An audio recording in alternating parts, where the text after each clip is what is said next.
Welcome to the first actual lecture of this course. Now, there is a good chance that this course is going to be your very first contact with any web development.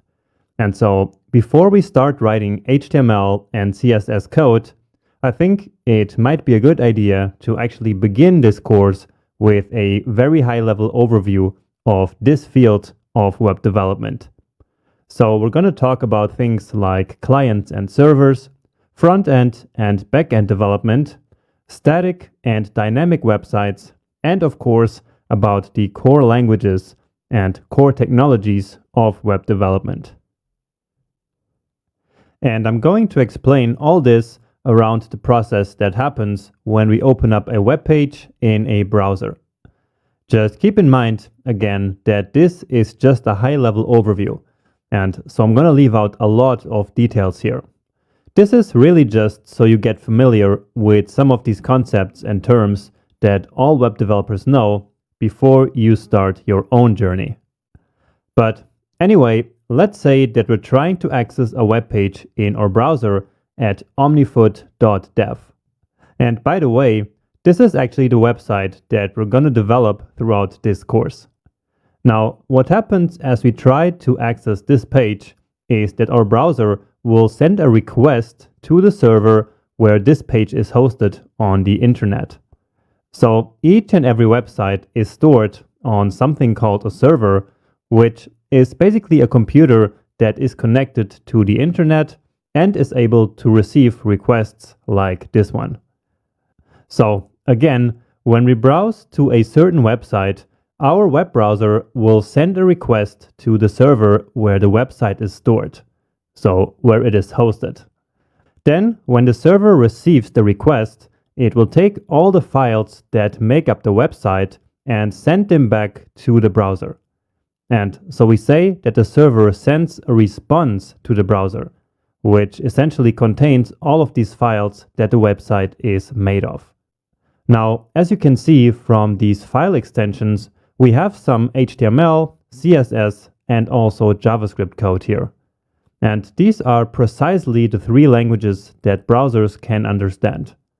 So what this means is that all of the code that makes up a website needs to always be written in HTML, CSS, and JavaScript. Because, again, these are essentially the three core technologies that any browser can understand. All right, now once the browser receives these HTML, CSS, and JavaScript files from the server's response, it will take the code and render the website that we were trying to access. So based on that code. Okay? And with this, you already have a good understanding of what actually happens when we browse to a website, and also about the technologies that we use to build any website. And that process of writing HTML, CSS, and JavaScript code that the browser can understand is a process that we call front-end web development. So whenever you hear someone talking about front-end development, what they mean is developers writing the code that is displayed in the browser, which is basically the front end of a website.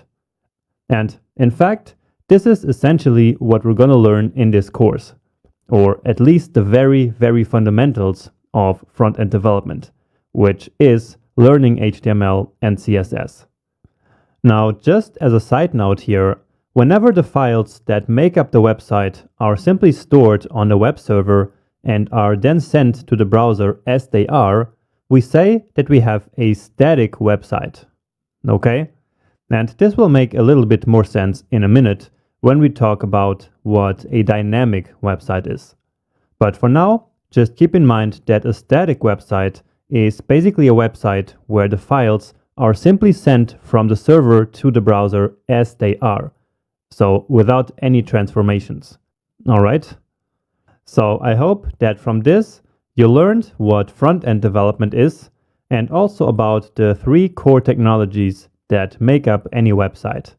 And so now, let's take it one step further and talk about something called back-end development. So let's try another example here.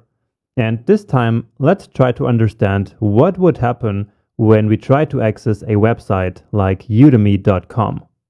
So once again, the first step is that a request is sent to the web server where udemy.com is hosted.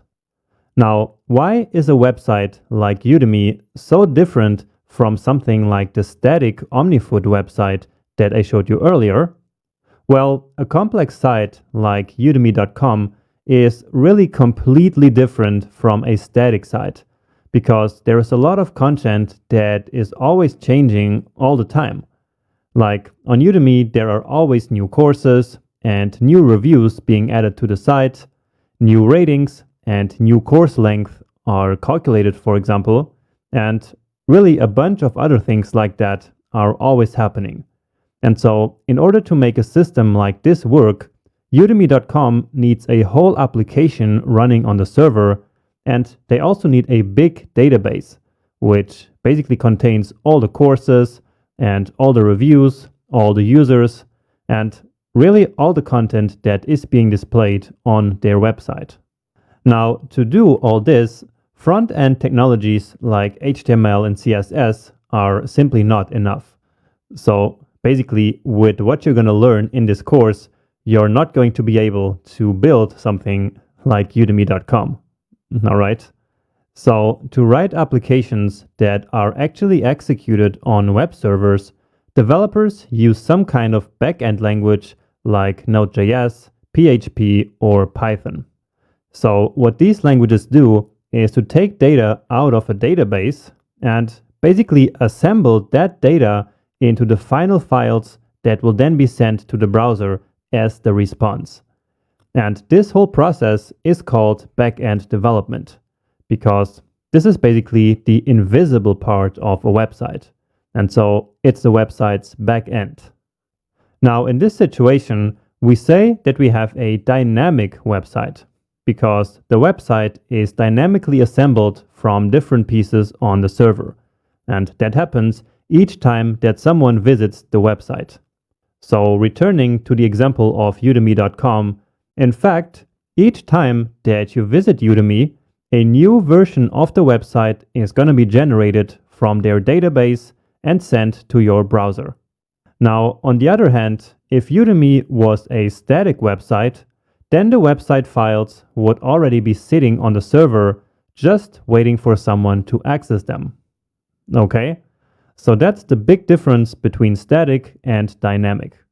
In static, the files are already done, and in dynamic, they first need to be generated by an application that is running on the server. Alright, but now the rest of the process is actually the same as before. So these files are now ready to be sent to the browser as a response, which will then be converted to the final website like this one we see here of udemy.com. Great. Now, of course, there is no need for you to memorize all these names that I mentioned here, and also no need to deeply understand this process. All I want here is to give you an overview of what front-end and back-end actually are, what the browser and the server are, and also what static and dynamic websites are. Because I really think that this is going to be extremely helpful as you start your developer journey.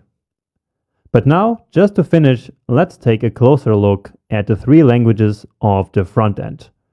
So HTML, CSS, and JavaScript. And starting with HTML, HTML is responsible for the content of the page. So that's the text, the images, the buttons, and really all the content that you see on a web page is always written inside an HTML file. Then the CSS is responsible for the presentation of that content, so basically for styling and for laying out the elements on the web page. Now finally, JavaScript is the actual programming language of the front end. So it allows us to add dynamic and interactive effects to web pages. We can also use it to manipulate the content or the CSS, to load data from web servers, and even to build entire front-end applications, which we then call web applications. Now we can also use the analogy of nouns, adjectives, and verbs to make the separation of roles here a little bit easier to understand. So in this analogy, HTML represents the nouns. For example, saying that the P element is a paragraph. So paragraph is the noun here. The CSS then is the adjective because it basically describes the noun. For example, like this piece of CSS saying that the paragraph text is red. And so red is the adjective describing the noun. All right? Finally, JavaScript is of course the verb, like saying hide the paragraph. So we're actually doing something here. And so we have a verb. Okay? Does that make sense? All right. And with this, we finish our introduction to web development. And so we're now ready to start working with HTML and CSS code in this course. Now, before we can start writing a single line of code, we first need to install a special tool called a code editor.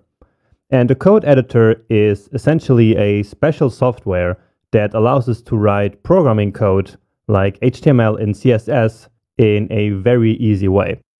And since this course is probably your first contact with any coding, in this video I will guide you through installing the very best code editor in the world, and I will then also show you how to set it up a little bit with some special settings, color themes, and extensions.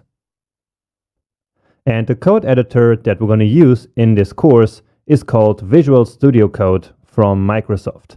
And as I just said earlier, this is, in my opinion, and in the opinion of many other developers, the very best code editor for web development in the world. So actually, every developer that I know right now uses this code editor. And so you also can't go wrong by using VS Code.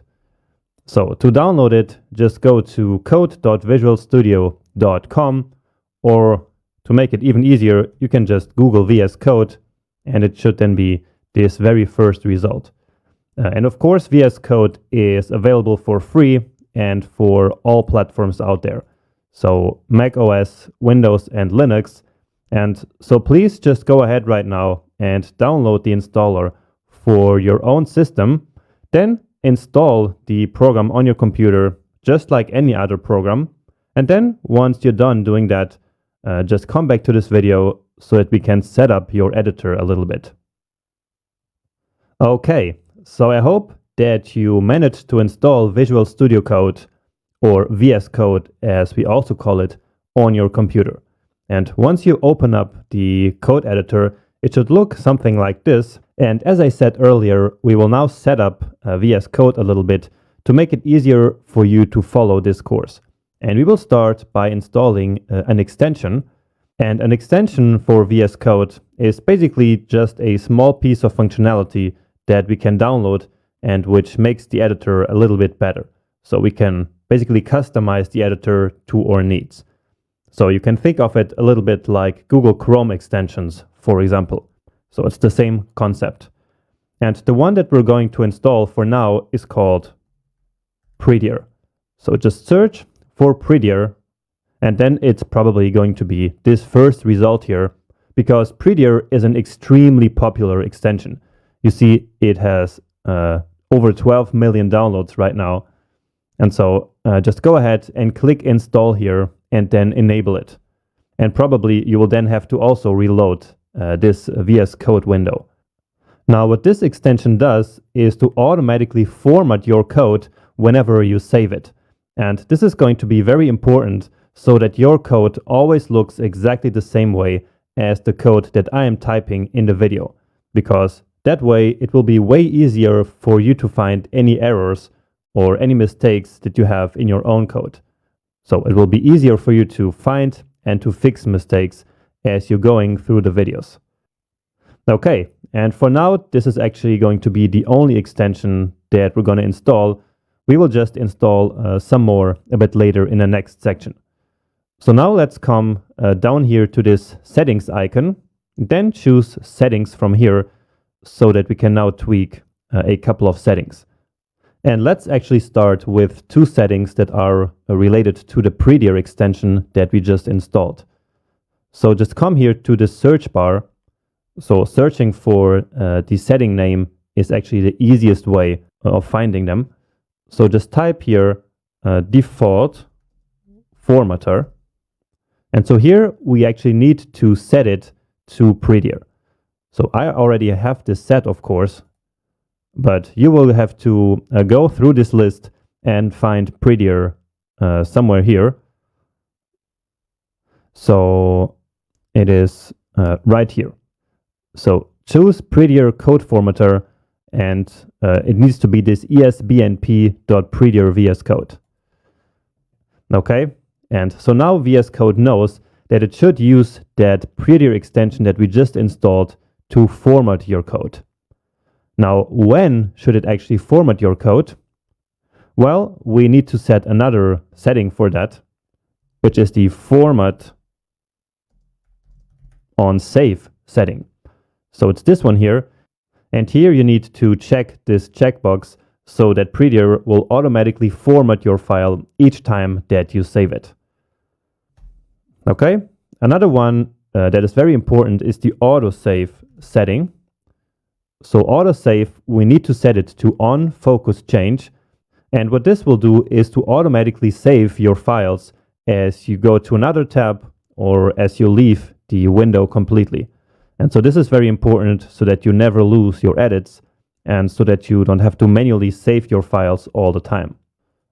So set this one to on focus change again. And another one that I like to use, and I'm not sure if this is actually the default already, is to set the tab size to 2. And so in this case, this is just, again, so that your code looks exactly the same way as my code.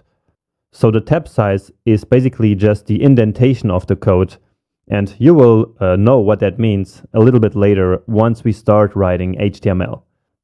Okay, and these are the 4 settings that we need to set. So I think we're good now with the settings.